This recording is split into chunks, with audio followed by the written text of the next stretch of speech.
Додека во земјава, премиерот Мицкоски откри дека можеби постои и друг пат за македонската евроинтеграција, според кој земјава заедно со Украина можеби би добила членство без право на глас, од Бугарија доаѓаат истите пораки.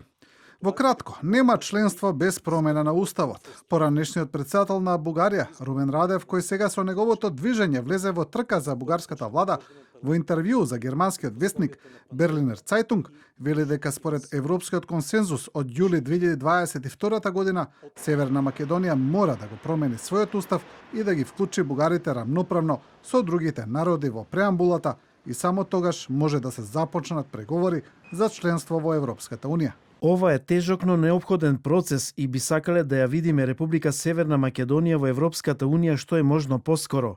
Не сакаме граници и гранични контролни пунктови, туку сакаме луѓето од двете страни на границата да можат слободно да живеат, работат и комуницираат заедно.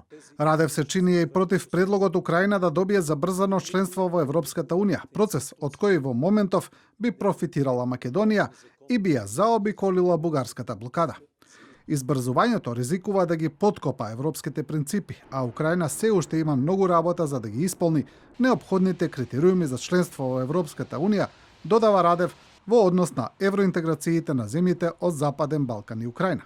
Со оглед дека Бугарија повторно ја очекуваат предвремени парламентарни избори, според последната анкета, коалицијата на Радев ја зголемува предноста пред ГЕРБ на Бојко Борисов и сега представува прва политичка сила во Бугарија со доверба од 33%.